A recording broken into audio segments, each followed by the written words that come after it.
What do you feel like you need to see more of over the next 10 years?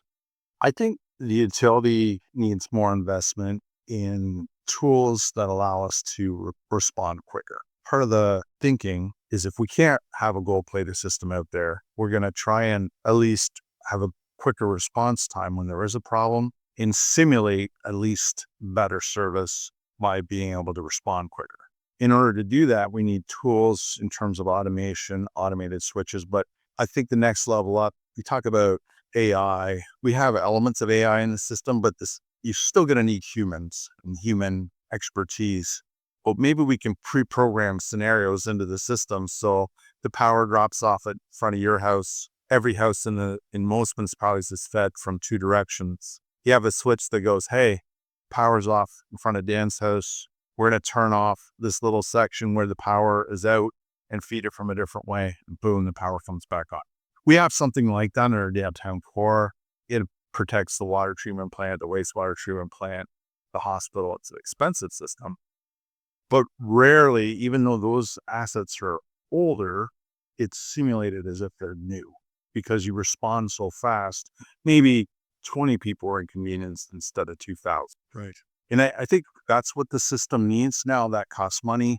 You also need computer systems on the other side, analyzing the data to make sure that actually even predictive models, we think we've seen this pattern before. There's going to be problems in these areas. We should rebuild this first.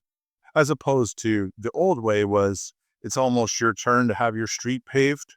I don't know if you've noticed, the municipalities would go through and everybody would wait their turn in sequence over 25 years and then your street would magically get replaced. It doesn't work that way anymore. They come into your area. They go, these 3 sidewalks need to be replaced. These 10 are fine, these chunks. This little bit of curbs, okay, this curb's got to come out. Then they shave down the top of the pavement by, say, 50 millimeters. They raise all the catch basins. They change the sewer covers, make sure they're all level, and then they repave. And you walk away going, oh, it's like brand new, but it's not. It's just revitalized. I think that's kind of what we need to do. A little bit more cleverness being applied in how you take your limited resources and apply it. And again, this is a safety talk. When you do that, it means you have to think and plan. And I think we do a lot of these things called tailboards. And I'm sure you've heard of that, where you plan a job on basically the back end of a truck and you make sure no one gets hurt. But you also, how are we going to be as effective as possible? And we talk about that. And how's everybody going to understand their role? It's not just from a safety perspective, it's from an efficiency, productivity perspective. That's why they do tailboards. It's not just to keep people safe. Right.